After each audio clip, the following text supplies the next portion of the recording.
Escuchamos 24 horas Central. Buenas noches, lunes 21 de marzo. Vamos de inmediato a revisar los titulares. Los choferes del Transantiago amenazan con nuevas paralizaciones si no se les garantiza la seguridad en los días de actos masivos. Sin embargo, el gobierno anunció hoy multas para todas las empresas que no salieron a trabajar el domingo pasado. Y Barack Obama anuncia el fin del embargo, mientras Raúl Castro asegura que en su país no hay presos políticos. Los mandatarios de Estados Unidos y Cuba hicieron historia hoy tras 54 años de enfrentamiento. Y llegaron las estrellas de La Roja y entrenaron por primera vez con Juan Antonio Pizzi. El entrenador decidió darles la tarde y la noche libre. Comenzamos con 24 horas Central.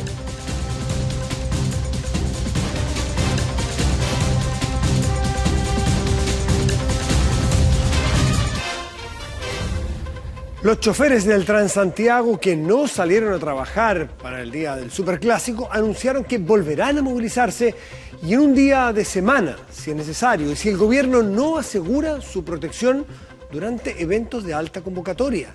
Desde el Ministerio de Transporte, en tanto, anunciaron multas a los operadores que no sacaron sus micros a la calle. A pesar del llamado a paro, varios choferes salieron a trabajar durante este domingo.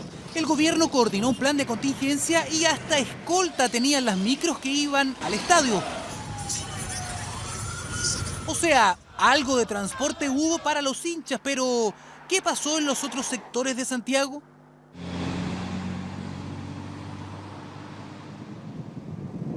¿Pero por qué? ¿Por qué están en paro? ¿Por qué están jugando a la pelota? Eso no significa. Yo tengo que llegar a mi trabajo. También están jugando a la pelota y no me paro. Y no todas las micros van para el estadio. Imagínense, las micros que van para allá, para la dehesa y tampoco están pasando. Vengo caminando de Matucana, imagínense, hasta acá. Y tengo que seguir caminando hasta Plaza Italia. Entonces, piense usted, para la edad mía también ya. Me molesta el tema del paro porque ahora quiero llegar a la pega y no puedo llegar. Voy a llegar atrasado, entonces te descuentan eso y eso es lo penca. Ayer fue un día en el que hubo una afectación de alrededor del 50% de los servicios. Afortunadamente la cantidad de conductores agredidos y buses secuestrados fue mucho menor a la cantidad que habíamos experimentado en los clásicos anteriores. Claro, hubo menos buses, cerca de 2.400 según los propios choferes. Si miramos las cifras, el viernes y el sábado también tuvimos un plan de contingencia coordinado por la Intendencia y Carabineros que resultó ser bastante exitoso. Exitoso depende del lado que se mire, dijeron los conductores. 30 buses con daños y 2 secuestrados dejó el viernes de banderazo. El sábado, día de arengazo, hubo 80 máquinas vandalizadas y 6 buses desviados de su trayecto. El panorama no pintaba bien y ante la falta de garantías dejaron los buses estacionados en las garitas antes, durante y hasta 2 horas después del partido. Lamentablemente esta es una medida extrema que estos sindicatos hemos tomado y que sabemos que son los mayores perjudicados, pero la autoridad en muchas oportunidades no nos ha escuchado y lamentablemente esto es consecuencia de la tosudez de la autoridad. No es una situación que esté permitida, no es una cuestión que nosotros vayamos a hacer vista gorda. Vamos a aplicar todas las multas, ¿cierto?, y descuentos que corresponden contractualmente y por esa vía no permitir que sigan ocurriendo este tipo de situaciones. Tenemos de contratos de por medio y estos contratos implican de que naturalmente los servicios que no se prestan no se pueden pagar. Eso es problema de las empresas, dijeron los trabajadores. Además, advirtieron que si la autoridad no se pone los pantalones como corresponde con respecto a las necesidades de nosotros, los trabajadores, esta situación se va a volver a repetir, ya sea un 29 de marzo o un 11 de septiembre. Le demostramos el día domingo que somos poderosos. Tenemos más congregaciones que nos están apoyando en este momento y vamos a seguir adelante en esta lucha. No queremos conductores agredidos, que pongan cámaras de seguridad en los buses y que eviten estos desórdenes que afectan, aparte no solamente a los conductores, sino que detrás de ellos a las familias de cada conductor. Para eso hay que hacer inversiones en los buses que escapan con creces la competencia de la Intendencia y creo yo que tienen que ver con un acuerdo entre el Ministerio de Transporte y los empresarios del rubro. Así las cosas y mientras no haya un acuerdo serio para garantizar la seguridad de los choferes, la paralización se podría repetir y advierten, no se descarta que sea durante un día hábil o en horario punta.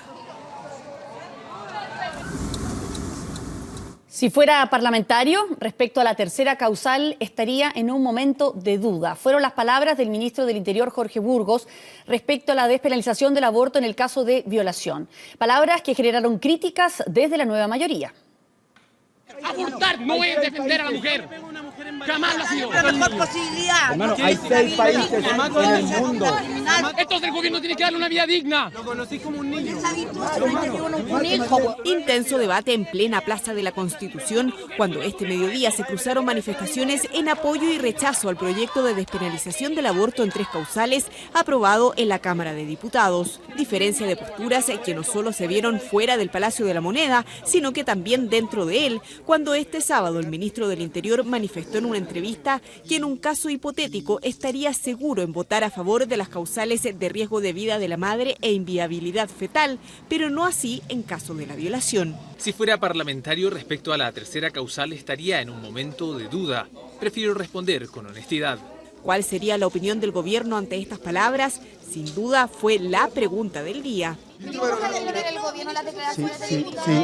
Si gritan, no lo pongamos nota, pero ¿podemos calmarnos un segundo? Es algo legítimo, normal. Todo el mundo tiene opiniones sobre las cosas, pero el gobierno expresó su punto de vista en este proyecto de ley. Este es el proyecto del gobierno. Aunque la interrogante que dejó el panorama claro vino después. Ministro, ¿cómo habría votado usted si usted fuese diputado? ¿Aprobaría las 3 causales? Mire, ¿Tendría dudas si fuera usted parlamentario? ¿Usted fue diputado otro tiempo? No tendría ninguna duda. ¿Votaría las 3? Sí, por supuesto. Ministro, ¿es normal que Sin ninguna duda. Palabras de Burgos que tampoco cayeron bien en la nueva mayoría. Lo que le corresponde a los ministros es apoyar la agenda legislativa del gobierno, de la presidenta Bachelet, y no dificultarla. No me parece que como ministro él debiera emitir públicamente esa opinión, porque crea confusión. En el partido del ministro, dividido por la causal de violación, quisieron poner paños fríos al debate, desdramatizando la opinión de Burgos. Yo siempre he creído que es importante la opinión de las personas independientes del cargo que tengan, sobre todo en una materia valórica. No me gusta la imposición o el totalitarismo con que a veces se ven estos temas. Yo espero que la postura y el planteamiento del ministro Burgos se respete, porque lo peor que le podría pasar a una coalición que en estas materias empiece a dar órdenes de partido. Polémica al interior de Palacio a tan solo días de que el Senado empiece la discusión del proyecto, el que por ahora no tendrá urgencia y cuya tramitación se estima por al menos unos 6 meses. Y hoy la capital sumó 21 kilómetros de pistas solo de buses para privilegiar el transporte público, el Transantiago. Independencia, Estación Central, Renca, Santiago, San Bernardo, Quinta Normal son las comunas favorecidas con estas vías exclusivas que siguen siendo resistidas por los automovilistas. Entre vías exclusivas y solo buses, ya son 200 los kilómetros donde el Transantiago tiene prioridad. Y la experiencia ha sido positiva porque la velocidad de las micros ha aumentado hasta en un 50%. Desde hoy, 21 nuevos kilómetros dispersos en 6 comunas de la capital tendrán las 24 horas del día, los domingos y los festivos a disposición de los buses. Durante el tiempo no vamos a andar las puras micros en las calles nomás. Actualmente los autos no sé por dónde los van a tirar. No me parece bien, porque hay mucho tránsito acá. Terriblemente malo, ¿qué quiere que le diga? Poco práctico en este lugar, porque transita mucha locomoción. Va a ser un caos. En Independencia, Quinta Normal, Estación Central, Renca, Santiago y San Bernardo comenzó la marcha blanca de estas nuevas vías que privilegian la instalación de infraestructura para demarcar las vías. Por costos se decidió eliminar la pintura roja de las calzadas que en el 2011, emulando las calles de Inglaterra, fue presentada por el anterior gobierno como una forma de acusar al automovilista infractor. Usted se refiere a la demarcación roja de las pistas solo, esta es una demarcación anterior. Ahora más bien la intervención tiene que ver con 2 medidas. Una pintada amarilla y una segregación física, es decir, tachar las vías y separar y segregar el bus, de modo tal de que efectivamente la posibilidad de invasión sea más reducida. 45.000 pesos cuesta el parte por utilizar estas vías. El año pasado se cursaron 21.000 infracciones. estos partes son empadronados, por lo tanto las personas no se enteran inmediatamente que ellos tienen una infracción hasta que llega la citación por parte del juzgado policial local. Así que el llamado general es informarse, esta campaña tiene ese objeto. Nos gusta que ordene el espacio público, en el caso particular de Independencia, en los lugares donde ya se ha ido implementando, efectivamente ha significado un ordenamiento importante. De aquí a fin de año, el gobierno pretende incorporar otros 20 kilómetros de vías, que restringiendo a los automovilistas le da más velocidad al transporte público. Y hoy lunes, la presidenta Michelle Bachelet promulgó la ley que crea 15 centros de formación técnica estatales. Habrá uno, al menos en cada región de Chile, y no van a estar en las ciudades capitales. ¿Quiere saber dónde y a partir de cuándo comenzarán a funcionar? Una mayor oferta en la educación técnica, pública, inclusiva y de calidad, que entregará nuevas opciones, agüita, de formación. Risas en el patio de Las Camelias en la previa de la firma con que la presidenta promulgó este lunes la ley que crea 15 centros de formación técnica estatales en cada región del país, pero no estarán en las capitales sino en ciudades como Alto Hospicio, Calama o Valle por el norte, San Antonio, Peñalolén en la región metropolitana y Linares en el Maule. Se suman Lautaro y Angol en la Araucanía, La Unión, Yanquihue, Porvenir y Puerto Natales, ciudades del sur, donde también podrán formarse los futuros técnicos de nivel superior. En particular con esta ley empezamos a pagar una deuda que el Estado mantenía con la educación técnico superior. Estamos asumiendo el desafío de llevarla a todos los rincones de Chile para que se constituya una alternativa real, de calidad, para que los jóvenes, sea cual sea la región donde viven, puedan cumplir sus sueños y sus metas. La entrada en funcionamiento de los 15 centros de formación técnica será en 3 etapas. Entre este año y el próximo comenzarán a funcionar los primeros 5. Igual cantidad deberá sumarse entre 2018 y 2019, para luego entre 2020 y 2021 se pongan en marcha los que restan, completándose así los 15 centros de formación técnica. La idea es poder formar técnicos en aquellas materias y necesidades del desarrollo del país que sean muy de punta. Que el país tenía una pirámide al revés, tenía más profesionales que técnicos de buen nivel. Y eso la mayoría de los países para salir adelante requieren tener una pirámide diferente. Un proyecto enviado en el primer año de gobierno y que este lunes se transformó en ley de la República. El primer paso para que de aquí al 2021 Chile cuente con centros de formación técnica de nivel superior en cada una de sus regiones. Tome atención, porque de este tamaño podría ser el voto en las próximas elecciones municipales. Aquí lo tengo.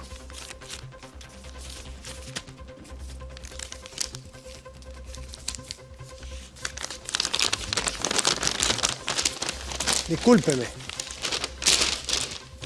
¿Qué le parece la sábana?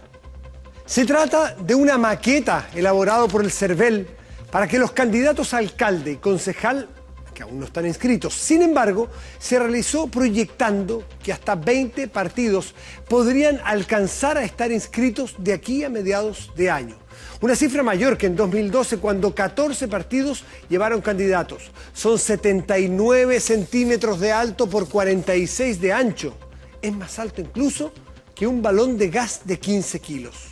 Como pueden ver, no es una tarea simple encontrar los nombres, luego doblarlo, por lo que el CERVEL espera que los habitantes de las comunas con más votos o con mayor cantidad de votos y que tenga un mayor tamaño su voto, se informen anticipadamente para hacer más ágil el proceso. Yo voy a intentar doblarlo de aquí, porque si ustedes me esperan vamos a estar hasta las 12 de la noche, después viene Moisés, así que no alcanzamos.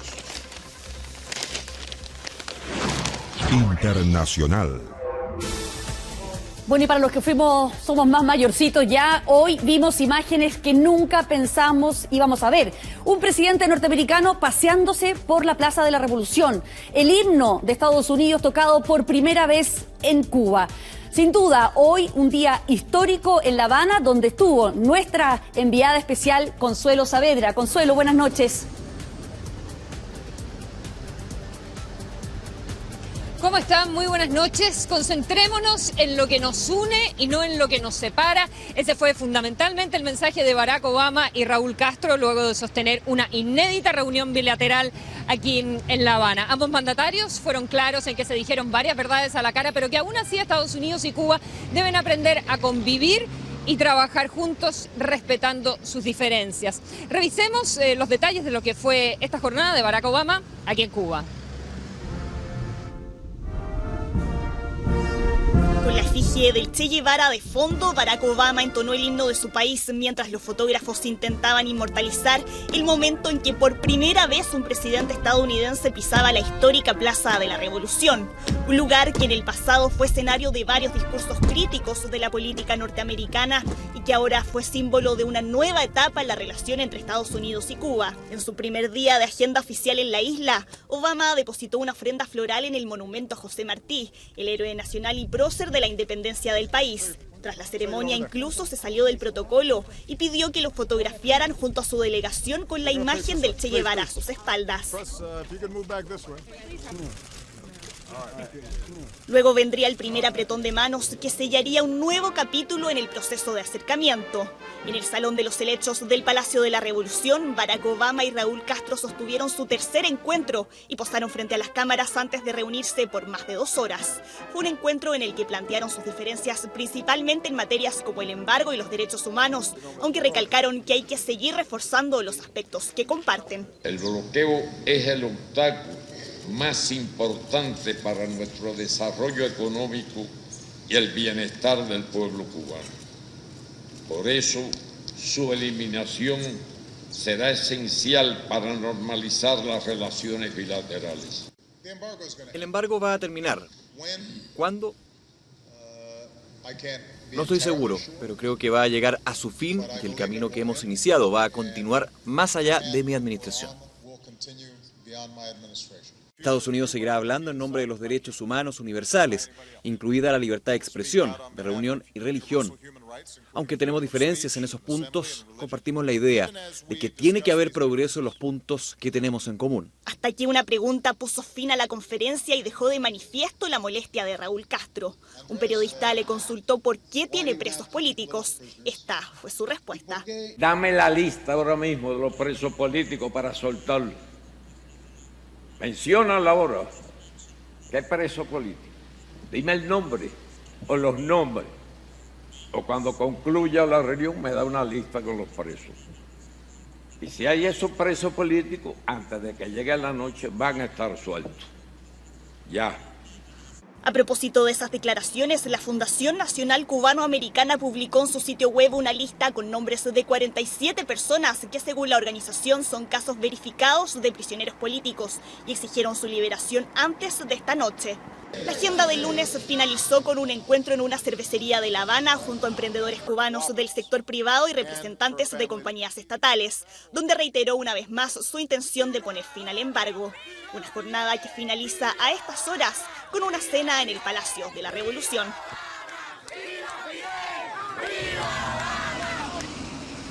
Estados Unidos apunta a que a la larga el acercamiento con Cuba provocará cambios políticos aquí en la isla. Sin embargo, es una apuesta aún incierta en un país donde el Estado está dando más libertades en lo económico, pero no aún en otros ámbitos. La Habana amaneció este lunes con fuertes vientos y mar revuelto, un día frío y nublado, como coincidiendo con el estado de ánimo de muchos opositores al gobierno de Raúl Castro.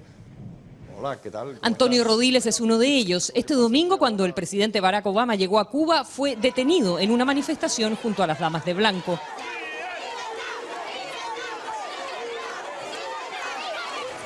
Fue maltratado y estuvo cerca de 8 horas privado de libertad. A pesar de todo el desastre que ocurrió, de todos los golpes, posiblemente mi dedo fracturado, las rodillas también lesionadas, gracias a Dios las imágenes salieron y veremos cuál es la reacción internacional respecto a esta brutalidad. Estamos trabajando en colaboración con distintos grupos. Rodiles es uno de los opositores invitado a reunirse este martes con el presidente Obama, aunque él tiene sentimientos encontrados con la visita del mandatario. Yo creo que no es el momento para la visita del presidente Obama, aunque el presidente, por supuesto, tiene en sus manos la posibilidad de dar un giro y hacer una visita que quede en la historia del pueblo cubano y del pueblo norteamericano.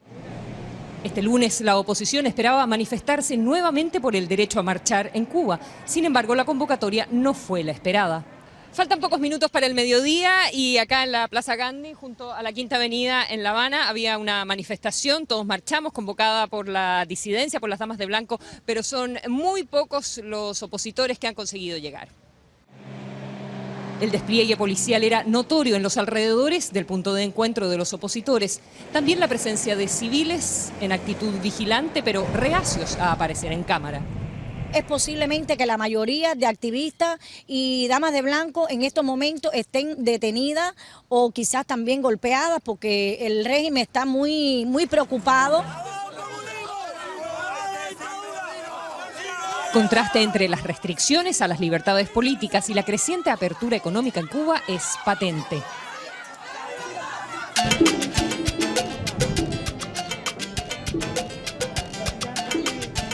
Desde hace 2 años el gobierno comenzó a promover los negocios privados y hoy un 40% de los cubanos trabaja en ese sector.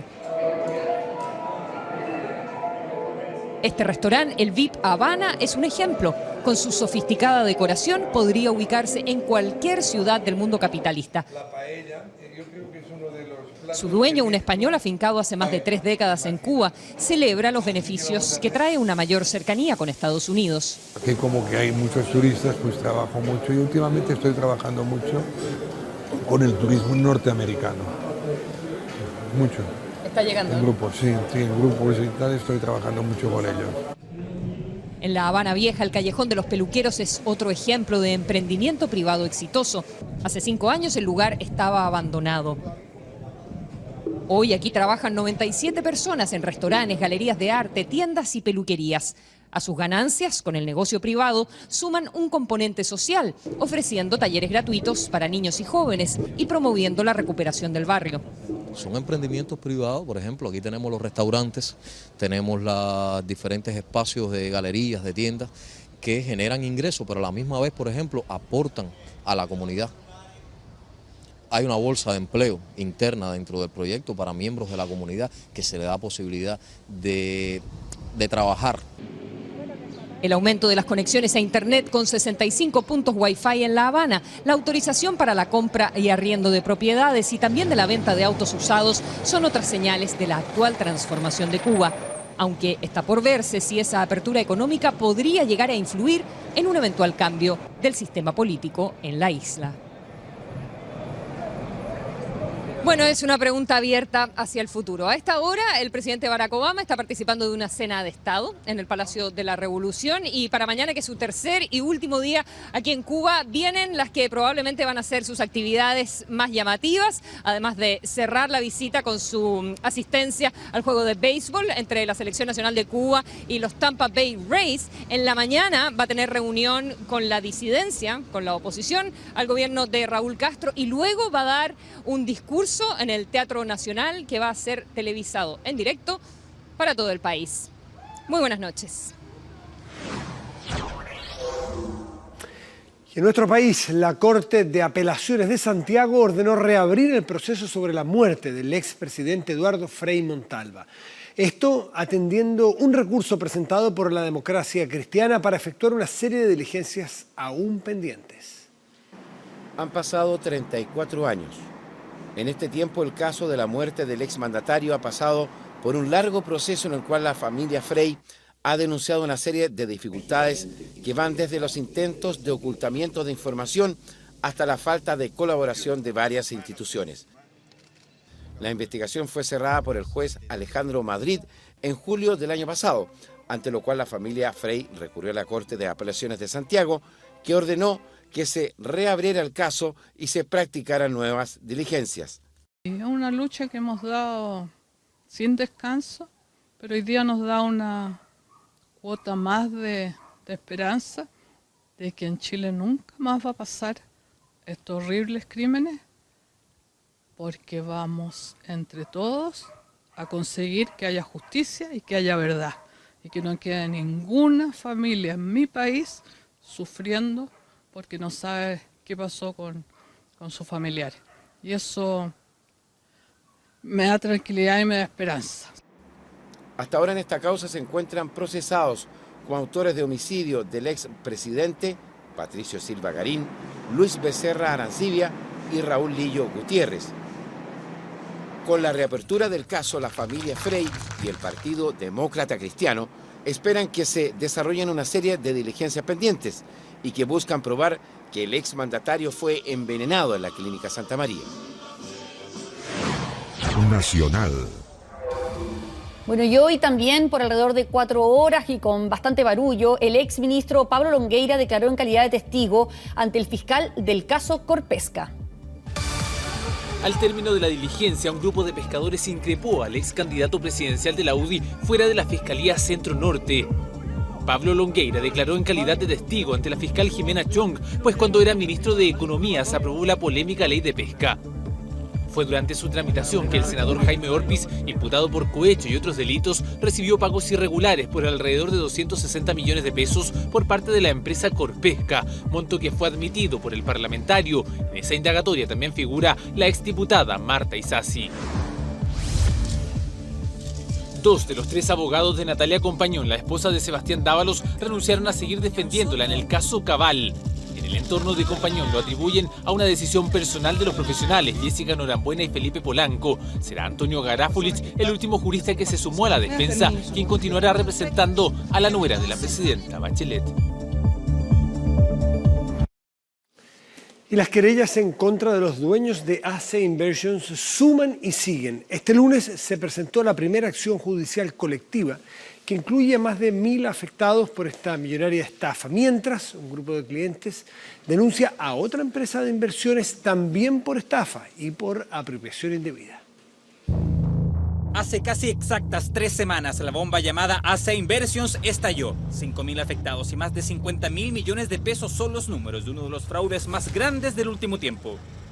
Angélica es una de las víctimas. Este lunes presentó una nueva querella y aunque dice que los más de 10 millones de pesos que perdió pueden parecer poco frente a otros casos, reconoce que el daño es enorme. Yo vendí un auto, nosotros hicimos varias cosas para tener las lucas y invertirlas, entonces sí, ha afectado harto. Y las acciones judiciales siguen aumentando. Más de 1.000 afectados presentaron la primera querella colectiva por el delito de estafa. Incluso pidieron diligencias que buscan aclarar la responsabilidad de organismos públicos. Se cita declarar al director de la Unidad de Análisis Financiero para determinar si efectivamente algunos notarios de la región metropolitana le advirtieron a ese servicio respecto de estos contratos que tenían visos de ilegalidad e ilicitud. Cuestionamientos al mercado de inversiones que sumaron a una nueva empresa. Forex Chile, hoy llamada Capitaria, ya acumula 4 querellas por estafa y apropiación indebida. La primera la interpuso Víctor Godoy, invirtió 100 millones de pesos y denuncia que perdió todo en 15 minutos y que incluso quedó debiendo 70. Denuncia que la plataforma de inversión no cumplió con la promesa de frenar la caída. En ningún caso yo lo invertí completo. Yo lo que podía perder, de acuerdo a las palabras ejecutivas, era un 30% y la ganancia era un 30%, porque esos eran los límites inferiores y superiores de la acción. En la página web de Forex Chile se establece que los clientes deben tener en cuenta que no se pueden garantizar los resultados, que las operaciones implican un alto riesgo y que el cliente puede perder una cantidad sustancial de dinero. Janet partió invirtiendo 5 millones y terminó depositando más de 30. En poco menos de un año tuvo 5 ejecutivos distintos y lo cambiaban cada vez que tenía pérdidas. A través de un comunicado, Forex Chile aclaró que los propios clientes deciden tanto los instrumentos como los montos de sus inversiones por medio de una plataforma que operan de manera personal y directa, agregando que la decisión final de inversión y el riesgo de operar son del cliente. La asesoría es toda por teléfono, no hay nada por escrito. O sea, se resguardan en cierto modo de que no quede ninguna evidencia de que ellos te están asesorando para que tú pierdas plata. Las 4 querellas hay antecedentes en que fueron ejecutivos de Forex Chile, fueron ellos que le recomendaban a cada uno en qué tenían que invertir. Los querellantes en este caso además no descartan presentar acciones civiles.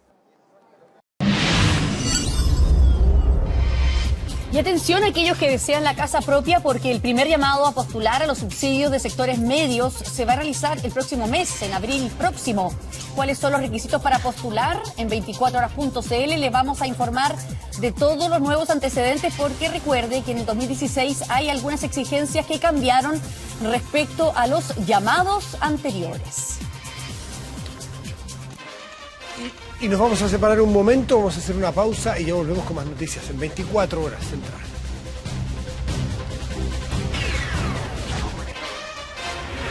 regional. Fueron rescatados en medio del océano luego que el mal tiempo se encargara de poner en riesgo su aventura. Los tripulantes del Kon-Tiki 2, que este lunes tocaron tierra firme. Los 14 científicos llegaron hasta Talcahuano, en la región del Biobío, tras ser rescatados por la Armada de nuestro país. A 72 horas de su rescate y después de 76 días en alta mar, ya están en tierra firme. Hasta la base naval de Talcahuano llegó la tripulación de la expedición científica Kon-Tiki 2. Lo hicieron a bordo del patrullero piloto Pardo de la Armada. Fue fantástico y también había mucha agua en mi cama.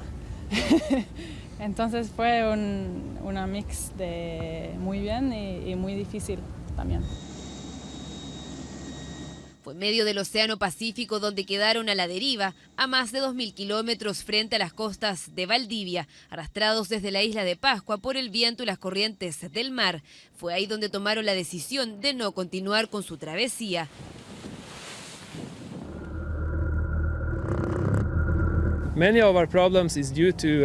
Gran parte de nuestros problemas se debieron al fenómeno del Niño, donde las corrientes y el viento van cambiando. Un buque mercante que fue desviado por la autoridad marítima efectuó el rescate de las dos tripulaciones, ¿cierto?, de las respectivas balsas. El objetivo de la expedición era poner a prueba estas embarcaciones precolombinas, fabricadas por ellos mismos. La idea original era navegar desde la isla de Pascua hasta el puerto de Callao en Perú, recalando en Valparaíso. Teníamos la esperanza de llegar al continente, ¿no? Entonces ha sido un golpe muy duro, al menos personalmente, abandonar la expedición. Salieron el 7 de noviembre de Perú con un objetivo claro. Alcanzaron a recorrer la mitad del trayecto que fijaron y solo les quedaba agua y comida para un mes. Por delante 1.200 millas de viaje, al menos 2 meses más navegando.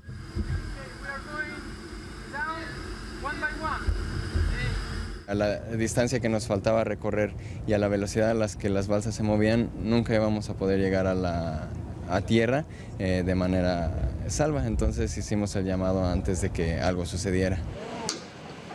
Solo una de sus tripulantes resultó con una lesión en un pie tras el operativo de rescate y fue trasladada al Hospital Naval de Talcahuano. Al pisar tierra firme, la parada obligada fue el Huáscar, una visita que ellos mismos pidieron hacer. Pese a que no se cumplió el objetivo de la expedición, sí lograron importantes avances para su documentación científica, una investigación sobre el cambio climático que más adelante mostrará sus resultados. El agua y el barro se los llevó y nadie supo de ellos nunca más. A un año del aluvión que azotó a la región de Atacama, 16 personas siguen aún desaparecidas. Sus familiares no pierden la esperanza, eso sí, de encontrarlos e incansablemente trabajan con sus propios medios en buscarlos. Es el momento exacto en que el joven bombero Álvaro Plaza Ramos cae del carro mientras ayudaba en Diego de Almagro el día 25 de marzo.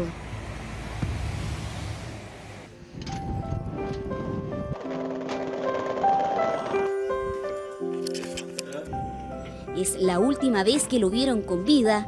A días de cumplirse un año de la catástrofe, su familia sigue buscándolo. Para nosotros no, bueno, un año y como que fue la semana pasada con la esperanza de encontrarlo. Los levantamos con esa esperanza. Nosotros llevamos un dolor muy grande en nuestro corazón, en nuestra mente. Yo voy a estar aquí hasta encontrar a mi hijo. Hasta principios de diciembre el gobierno regional colaboró con la búsqueda.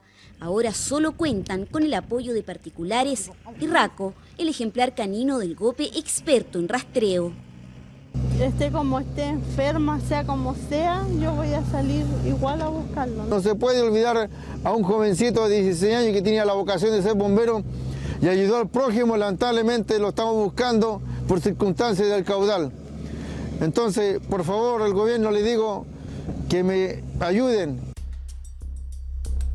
En este otro registro del día anterior, sería el joven en la calle, listo para iniciar el operativo. 13 niños y un adulto habría alcanzado a rescatar de las casas inundadas. Algunas de las personas que él sacó, la niñita, nosotros los iba relatando como él fue con ellos. Él me los decía que él les cantaba a los más chiquititos para que los niñitos no se dieran cuenta de lo que le pasaba. Me siento contento y orgulloso de mi hijo.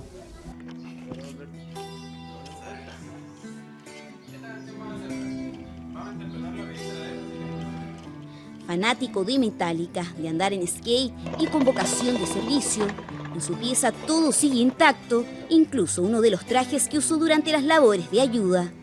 Aquí tenemos las cosas de mi hijo, que es el casco, la ropa que ese día ocupó. Nosotros como papá la vamos a mantener así, en honor a él, porque esto es una muestra que mi hijo hizo todo lo posible por ir al próximo. Para mí la esperanza es que él llegue y que vea que sus cosas igual están.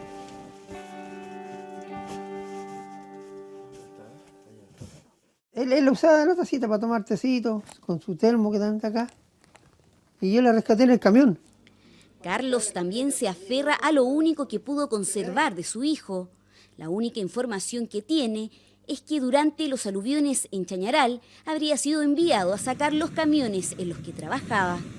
Yo lamento mucho porque, por lo menos para un padre, de encontrar algo y tener esa satisfacción de decir, bueno, este es mi hijo y le rezo, converso con él. El día 25 de cada mes, Carlos va a la playa, donde está el ojo de mar que recibió gran parte de lo que arrasó el río Salado. Supuestamente, bueno, mejor puede estar mi hijo acá también. Está tanta gente que cayó acá. ¿Usted le gustaría que volvieran a buscar acá? Sí, por supuesto, me gustaría, pero ya no sé, porque las autoridades, ellos son los que mandan.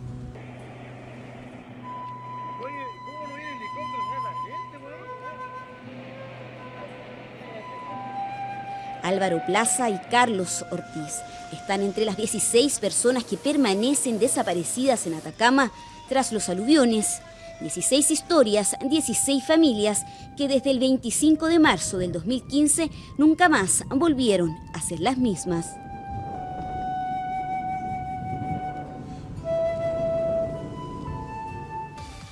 Es la fuente de vida y tradiciones de antiguas culturas que habitan nuestro altiplano. El Salar Atacama por estos días es sinónimo de progreso y modernidad. De sus aguas emana el litio, recurso con el que se producen artículos tecnológicos, y por eso las comunidades y las empresas están trabajando en conjunto para su preservación en un acuerdo inédito.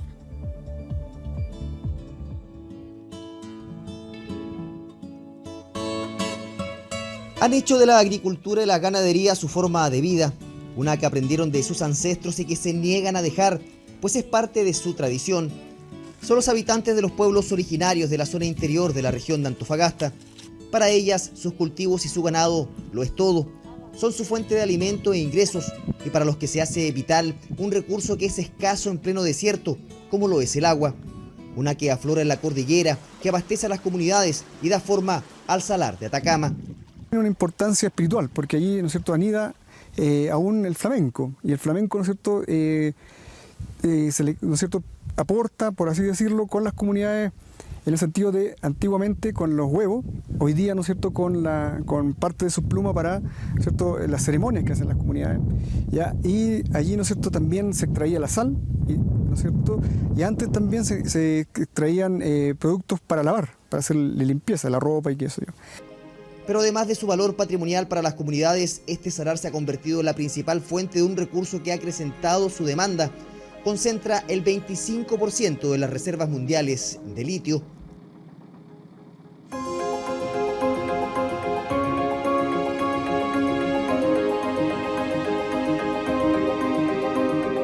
Rockwood Litio es una de las empresas que actualmente opera en el Salar de Atacama, desarrollando procesos para la obtención de salmueras y la transformación en sales de litio. Uno que se caracteriza por la extracción de salmuera natural a través de bombas que llegan al núcleo del salar para posteriormente disponerlas en piscinas al aire libre, en las que solo por medio de la exposición al sol se logra alcanzar altas concentraciones de litio. El sol es un aliado que es difícil de encontrar en otra zona o en otros salares. Eso es una ventaja comparativa esencialmente para Chile, principalmente porque obtener energía, los costos de energía en nuestro país son elevados, por lo tanto, tener al sol, tener un lugar como este, yo creo que es una ventaja y que siempre los inversionistas lo van a tener en cuenta. Es en la planta de Antofagasta donde se realiza el proceso final para obtener el carbonato de litio, producto que resulta clave para el desarrollo de nuevas tecnologías, como por ejemplo para la creación de baterías de celulares y tablets e incluso para autos eléctricos. De ahí surge la interrogante: ¿cómo equilibrar los intereses de los pueblos originarios con los de esta industria? Una para la que ya existe respuesta, y es que ambas partes han logrado un acuerdo inédito, uno que incluye a 18 comunidades de la zona interior, desde Río Grande hasta Socaire, beneficiando a más de 5.000 personas. Las comunidades fueron quienes plantearon que ellos necesitaban entender y comprender cómo funcionaba el Salar de Atacama en su conjunto y no parceladamente. Por lo tanto, nos plantearon si nosotros podíamos financiar o de alguna forma apoyar una red de monitoreo mucho más fuerte que lo que existe actualmente. El litio es estratégico. Bueno, para las comunidades hoy día el litio es más estratégico que nunca. ¿Y por qué? Porque, ¿no es cierto?, teníamos que dejar que las aguas fluyan al salar. El Consejo ha delineado 3 aspectos para sostener el desarrollo de las comunidades o del área de Atacama Grande, que son educación, innovación e emprendimiento. Se promoverá el uso de energía solar, la que será administrada por las propias comunidades para abastecer a la empresa. De manera conjunta se monitorará la cuenca del salar y los recursos hídricos mediante el uso de tecnología, e incluso parte de las utilidades serán entregadas a la comunidad.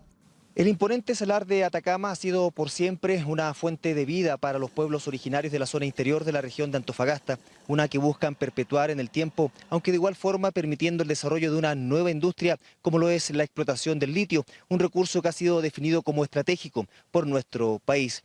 Desde el salar de Atacama fue el informe de Guillermo San Martín y Hans Cortés en las imágenes para 24 horas.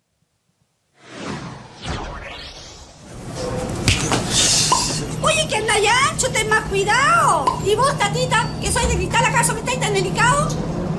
Mejor respira profundo. Me imagino y respeta que lo que estamos viendo a más de uno de ustedes le ha pasado. No le suena tan extraño. Bueno, son momentos de rabia, molestia, producto del estrés de esta ciudad o de las grandes ciudades en general. Un estudio, fíjese, que ahondó en este tema y llega a establecer las situaciones que más nos afectan en las calles. ¿Cómo es la convivencia entre nosotros una vez que estamos fuera de nuestra casa? Adiós, que tengas un lindo día. Igualmente, hasta luego.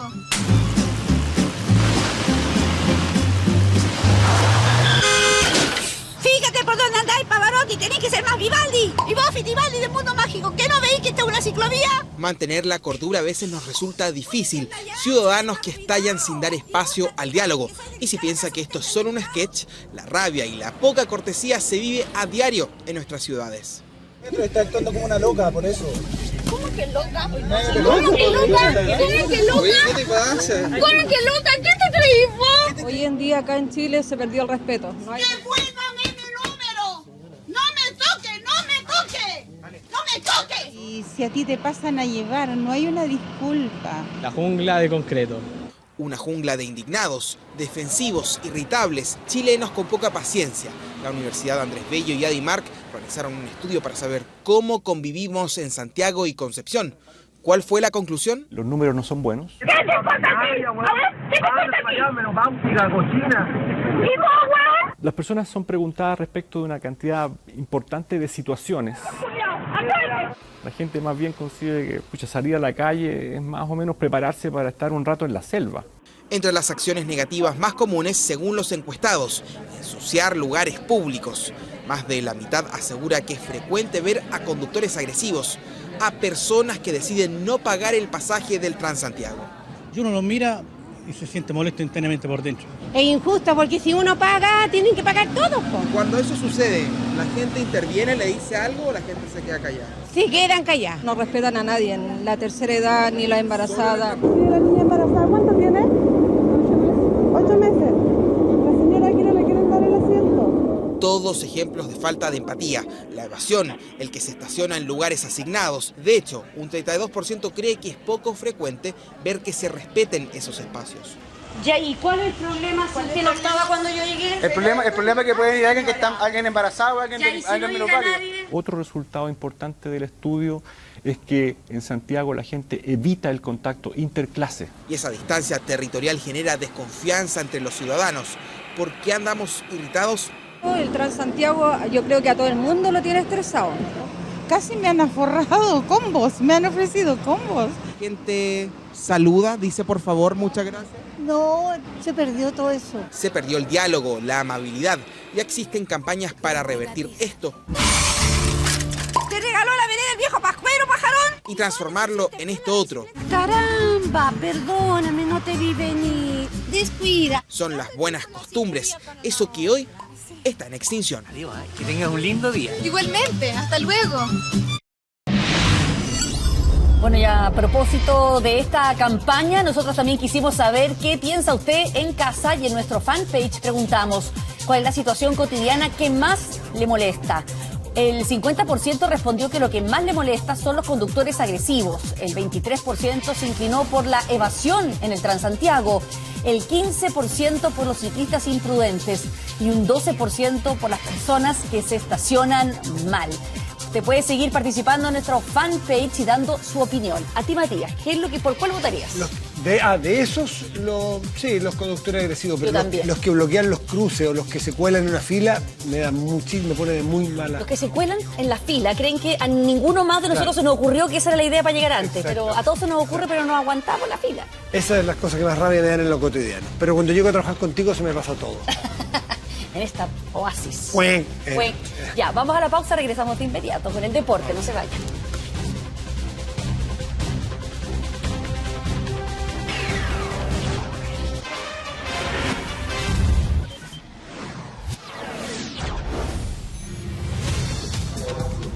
¿Qué tal? ¿Cómo están? Buenas noches, don Gustavo. ¿Cómo está? Buenas noches. Hacía tiempo que no nos veíamos en la lunes, ¿eh? Sí. O sea, ¿Todo bien? Dormido en la tarde, pero ahora en el noticiero central. Bien, optimista. Tú también, exactamente. Para no sé muy bien por qué, pero optimista. No, sí. Hay argumentos. ¿Te dice? Sí. Pese a las bajas, pese a los suspendidos, pese a los lesionados. Nunca hay que perder la fe con respecto a la selección chilena que este jueves enfrenta a Argentina en el Estadio Nacional a las 8:30 de la noche y claro, hoy llegó la base, digamos, de los jugadores que militan en el fútbol internacional, los de mayor jerarquía, categoría, ya entrenando las órdenes Juan Antonio Pizzi. Sí, bueno, no lo había tenido nunca, hasta ahora era pura teoría, y le faltó un jugador, que fue Ángelo Enríquez hoy en el entrenamiento. La polémica. ¿Cuál? Les dio libre. En un principio no era su plan, pero parece que lo convencieron. Pero no hay polémica. ¿Usted dice que no? De hecho, les voy a mandar un saludo porque nos deben estar viendo y escuchando los jugadores de la selección. La tienen libre esta noche. Yo siempre soy partidario de la libertad absoluta, ¿eh? Pero a la gente no le gusta tanto. Reclaman un poco. Yo creo que son más que responsables y no me cabe duda que van a hacer un gran partido. Esperemos. ¿Llevamos lo de la selección ahora? ¿Le parece?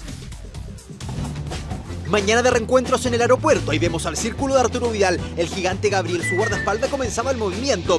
Luego llegaron los Medel Soto, Marisol, la madre del Pitbull, junto a Vania, la hermana. Ellas caminaban hacia los cercanos de Rey Arturo. Después aparecía el jefe del clan Medel, Don Luis. Ya estaba reunida parte de la familia del fútbol, luego cada uno por su lado fueron a buscar a los futbolistas. En todo caso, el primero en salir fue el capitán Claudio Bravo, luego Mico Albornoz. Ahí, Don Luis se impacientó. Gabriel también. Lo que no sabían es que la prensa los vio primero. Ahí va Gary, Arturo, Alexis sacándose fotos y más atrás Marcelo Díaz. De ahí recién llegaron donde sus familiares. Alexis el primero en salir. Luego se vio a Gary acompañado de Enzo Rocco. El Pitbull le decía, te llevo, ni pensar en hablar con la prensa. Por otro lado, Arturo también ya estaba listo. Así, uno a uno fueron llegando. El único que se detuvo fue Mauricio Pinilla. Feliz por la convocatoria. Se inicia, entre comillas, un nuevo proceso con un nuevo técnico. Así que a tratar de ponernos a disposición lo antes posible. Tenemos pocos días para trabajar ante el partido, así que tratar de dar la disponibilidad lo antes posible para que el técnico pueda tomar las decisiones. Después de todo el ajetreo del aeropuerto, a entrenar a Pinto Durán. Todos con maleta en mano, como días arribaron al búnker de La Roja en el primer entrenamiento oficial de la era Pizzi, que junto a sus ayudantes esperó a sus pupilos. Después, caminando fue a saludarlos. Toselli, Cato Silva, Quiero Mena, Ravelo. el Guaso Isla. Marcelo Díaz, todo con la idea de comenzar rápido la charla de bienvenida. Con eso se daba el vamos al plan Argentina. Tenemos que hacer pesar nuestra localidad, va a ser un partido muy complicado, nosotros tenemos muchas bajas también, pero tenemos que hacernos sentir porque estamos jugando en casa y nosotros queremos lógicamente ir por los 3 puntos. Arturo Sala también llegó a Pinto Durán, saludó a cada uno de los jugadores, destaca el cariñoso abrazo con Marcelo Díaz. Una visita que contempló una charla con el director técnico y también con el capitán. De los premios, aún nada. Arturo, ¿cómo va la conversación de los premios? No, eso no lo hemos tocado todavía, no es el momento. Solo vine a saludar a los jugadores y a expresarles un deseo de unidad, de que el director está muy comprometido con ellos y con todo el cuerpo técnico, así que era nada más que eso hoy día. Con la alegría de Gary, Bravo, Rocco y Orellana, sumada a la de Alexis, partió una nueva era en la historia de la selección chilena. Los jugadores fueron liberados y deberán regresar la mañana de este martes. Claro, no va a ser fácil a propósito de las modificaciones y los movimientos que tendrá que hacer Juan Antonio Pizzi dentro de una base de selección chilena que, por ejemplo, tiene fuera por suspensión a Eduardo Vargas, a Jorge Valdivia, a Arturo Vidal, por tarjetas amarillas. Pero puede jugar contra Venezuela. Exactamente, que está en esta nómina, lesión también de Charles Aranguis, pero ante estos casos con poco tiempo de preparación, lo importante es improvisar lo menos posible. Por eso jugadores que se conocen. Que estuviese por lo menos defensivamente esa base de siempre con, bueno, Bravo obviamente largo, pero Isla, Medel, Jara y izquierda Bocellur o Eugenio Mena. Jara, ojo, tiene un problemita físico. Sí. La espalda, gemelo, está todavía con alguna dificultad tras el partido con Colo-Colo. Queríamos hablar de eso. Mira las imágenes de Arturo Vidal, que fue al Club Hípico. Sí, después de Pinto Durán, fue al Club Hípico y ganó. Ganó en la primera carrera del día, de la jornada, a las 2:30 de la tarde. Su caballo ganó, porque su caballo, pero ganó como dueño. ¿Sabes cómo se llama el caballo? ¿Cómo? Clavito Godoy. No te creo. Sí, por honor a Hernán Godoy. ¿Está ahí, Hernán? Senador. ¿Está Clavito ahí con la visera? No. Clavito el que estaba ahí posando con la foto con Arturo Vidal, que claro, como comentábamos anteriormente, está suspendido por acumulación de tarjetas amarillas, no estará con Argentina, pero sí para el partido del 29 de marzo, el próximo martes, donde Chile visitará a la selección de Venezuela. Sí, es una baja lamentable, sobre todo por el momento de Arturo Vidal, el mejor desde que llegó a Alemania. Los últimos 3-4 partidos contra el Borussia Dortmund, los 2 partidos en Champions. Era Champions, el último se fue elogiado por su técnico, sus compañeros y por el público prácticamente de pie aplaudiendo la actuación. Bien por él, le costó encontrar ese nivel desequilibrante, fue fundamental en la clasificación de su equipo, de hecho. Vámonos, goles. El remate. Bueno, en estos momentos estaría bajando en tabla acumulada los 2 últimos, San Luis y Unión La Calera. Sí. Pero están todos ahí, porque San Marcos y Antofagasta, mismo puntaje que Unión La Calera, con 24 puntos. 2 puntitos más arriba quedó Iquique, que no se puede salvar todavía, no puede cantar victoria. La U, si bien está cerca, tiene 6 equipos en este momento entre el que desciende y su posición. Eso juega a favor, por lo menos, dentro de todo lo malo que ha sufrido Cachés en esta temporada. Yo diría que es muy difícil, casi imposible, porque que 6 equipos tengan mejor campaña que la U, le recorten 5 puntos, improbable. ¿En 5 fechas que restan? Sí, Vamos con Colo-Colo, que claro, celebró este empate finalmente, sigue en el primer lugar de manera exclusiva de la tabla de posiciones, y lo celebra José Luis Sierra, dice, por circunstancia de partido, a propósito de lo que vivieron con la expulsión de Jan Bocellur y porque estuvieron ausentes grandes figuras como el caso de Valdés y Esteban Paredes.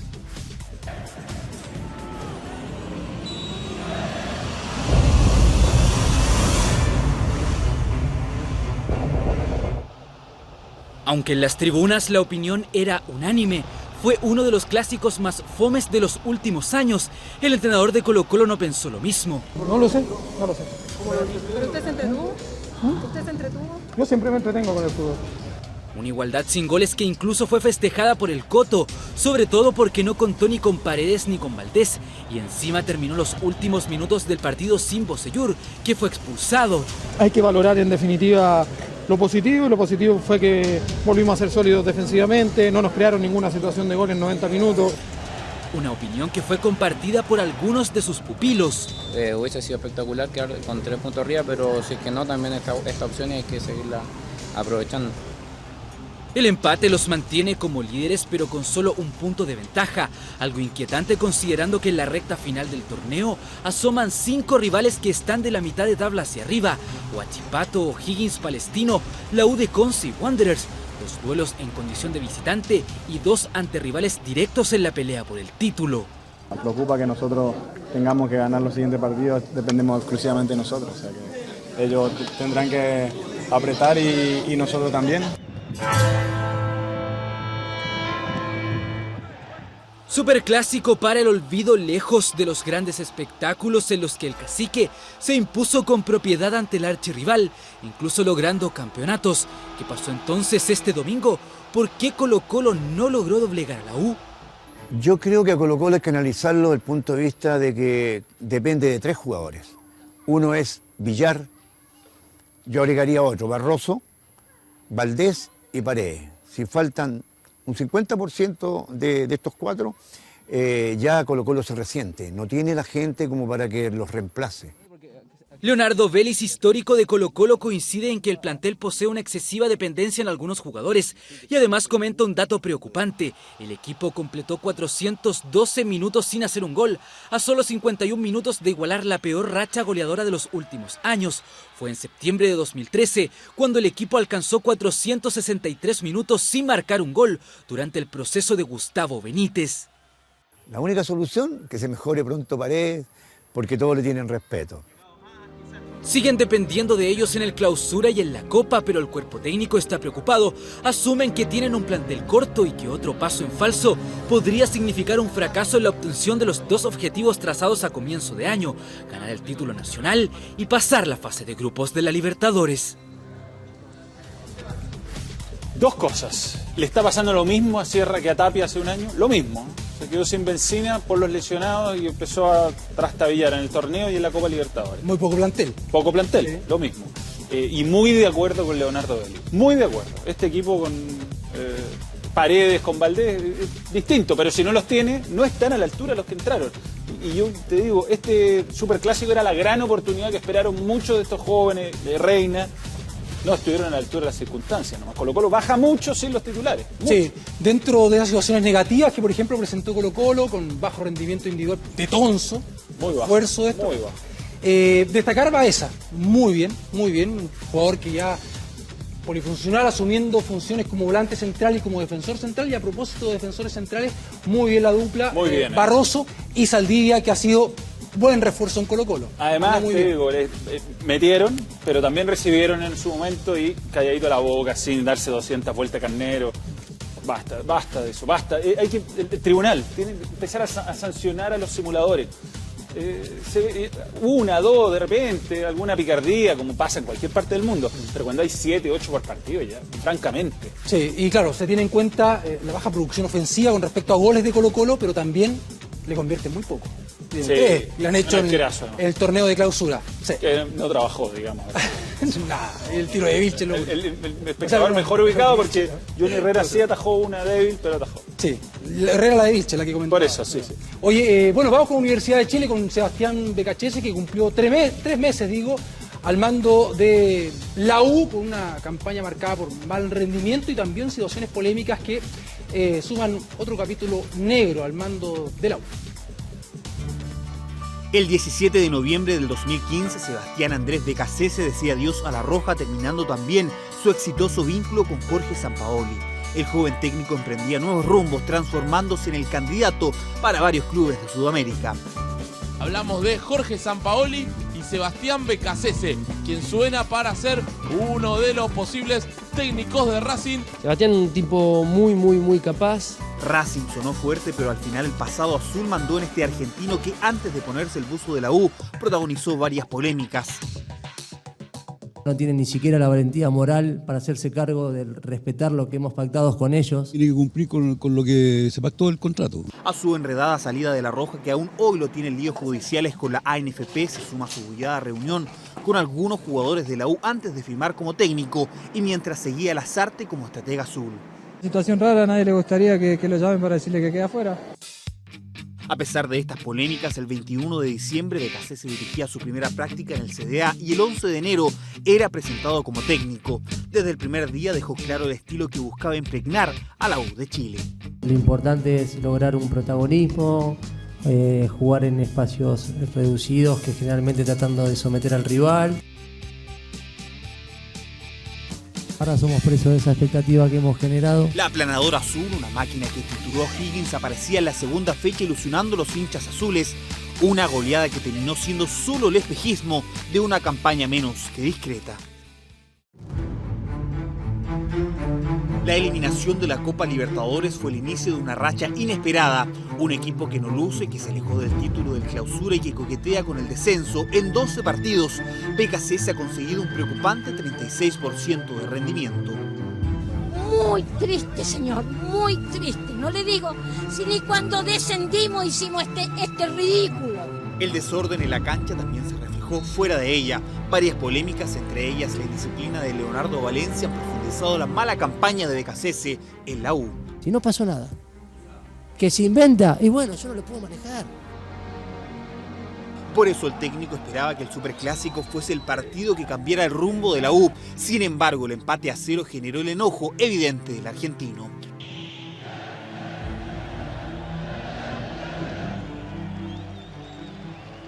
Molestia en el camarín, que también se trasladó a la sala de conferencias. ¿Usted tiene algo con Valencia? Porque siempre me pregunta todo el tiempo de Valencia. A los tumbos como su equipo, Becasese cumple 3 meses como DT de la U, vigilado por la dirigencia y criticado por la hinchada. El hombre, que aún no sabe cómo terminará su juicio en contra de la ANFP, menos sabe cómo finalizará su equipo este semestre. Complicado, confundido además, sí, por lo que muestra estratégicamente la Universidad de Chile en la cancha, con decisiones que llaman la atención. Por ejemplo, juvenil boliviano, anda que ingresó. Curioso. Sin haber trabajado en la semana, más allá de la situación que se dio con Corujo, que quedó descartado por operación de urgencia apendicitis, pero son situaciones que llaman la atención y que transmiten una confusión dentro del plantel. Y luego también, a propósito del mal momento que vive, que lo traslada también la conferencia de prensa con esa mala respuesta que tiene con una periodista, dejando entrever algo más allá, a una pregunta que era súper válida a propósito de poner a un jugador juvenil, 18 años, que no había debutado en un partido de estas características, teniendo afuera a Valencia, que sabemos que es por indisciplina. Por eso era la pregunta. Entiendo que ofreció disculpas. Sí, la llamó hoy y le pidió disculpas, lo que habla muy bien de él. Está bien. Lo que habla muy bien de él. A propósito de conflictos con mujeres, Novak Djokovic volvió a encender la eterna polémica. Es una polémica en la cual Marcelo Ríos fue especial protagonista, entre hombres y mujeres por los premios. Las mujeres piden igualdad, los hombres dicen que es un chiste, como dijo Marcelo Ríos y como lo dejó entrever Djokovic tras ganar por 5ª vez Indian Wells. ¿Hay alguien que le pueda hacer pelea en este momento? No. Nadie, ¿no? Estamos hace más de un año en la era Djokovic, tranquilo. Es un baile de Djokovic para el resto. Vamos a ver la polémica que ocurrió en el tenis. El domingo por la tarde, Novak Djokovic vivía uno de sus mejores momentos del año. Campeón en Indian Wells, estaba contento, aunque no sabía la tormenta que se le acercaba después de estas declaraciones tras ganar el título. El mundo de la ATP debiera luchar por más dinero, porque tenemos muchos más espectadores en los partidos de hombres. Los dichos del número 1 del mundo generaron una ola de críticas y fueron en respuesta al director del torneo, quien comenzó con la polémica de que los tenistas masculinos deben ganar más que las mujeres. Si fuera una tenista, me arrodillaría y daría gracias a Dios por el nacimiento de Federer y Nadal, que han llevado el peso de este deporte. Nosotras, como mujeres, hemos recorrido un largo camino. No deberíamos arrodillarnos bajo ninguna circunstancia. Serena Williams, líder del ranking de la WTA, alzó la palabra de inmediato contra el mandamás del Masters, todos pidiendo igualdad, y de hecho, Raymond Moore tuvo que pedir disculpas, pero el escándalo ya estaba encendido. Lo que las mujeres hacemos mejor es sobreponernos frente a esos comentarios. Nunca se escucha que se digan malas cosas sobre los hombres.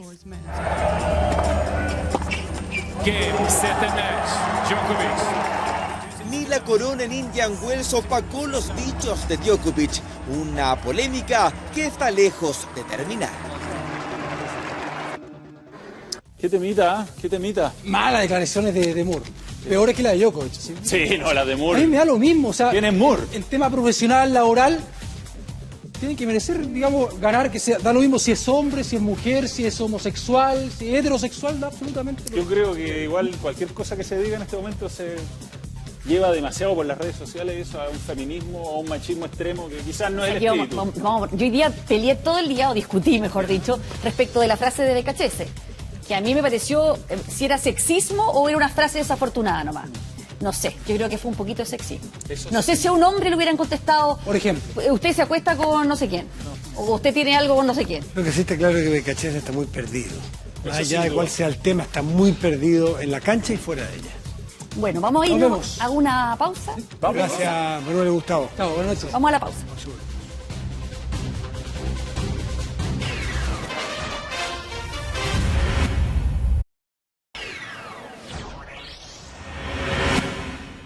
Un día como hoy, 21 de marzo, pero hace 10 años, se escribió el primer tuit de la historia. Creando mi Twitter, escribió Jack Dorsey, cofundador y actual director de la red social de los 140 caracteres. Desde entonces ha sumado más de 320 millones de usuarios a nivel mundial. Un poco atrasados, en Chile se masificó recién el 2010 con el terremoto y el tsunami del 27F, pero fue con el terremoto del norte en el 2014 que tuvo su peak con el hashtag Pray for Chile.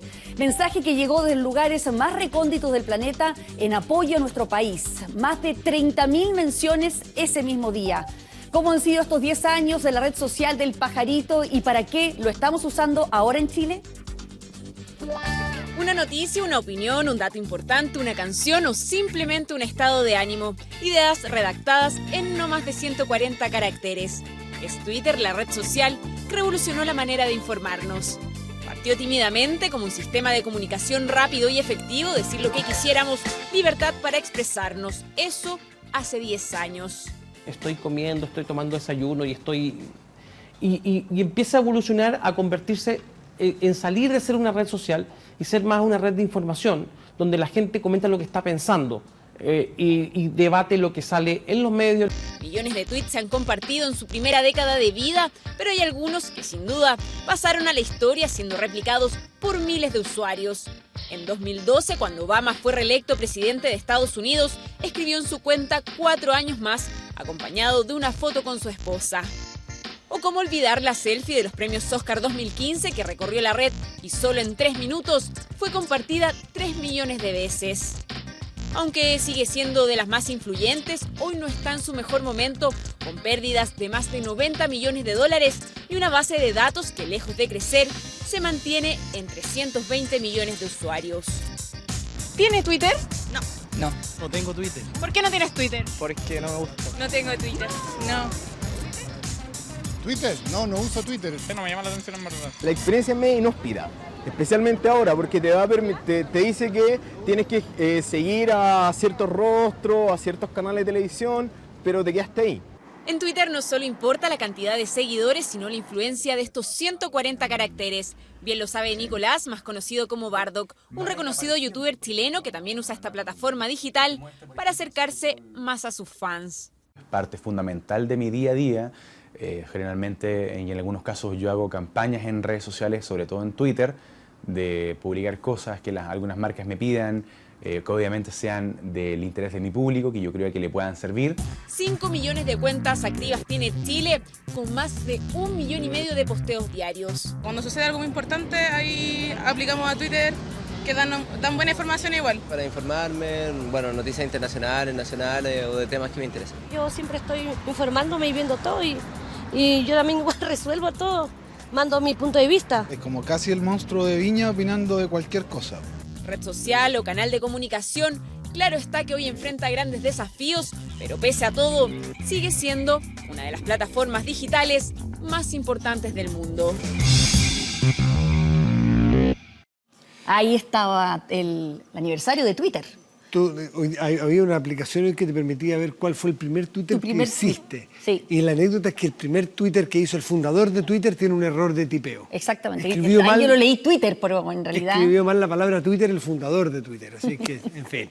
Pero en esa época no había el bullying, no había la mala onda que hay muchas veces. Era una red mucho más de ayuda, de colaboración, era mucho más... ¿Cómo nos han cambiado la vida las redes sociales? Exactamente. Mónica, nos despedimos, les agradecemos su atención y nos reencontramos mañana. Pero usted siga en TVN y comparta con nosotros a través de Twitter y Facebook. Así es. Chao, gracias por venir.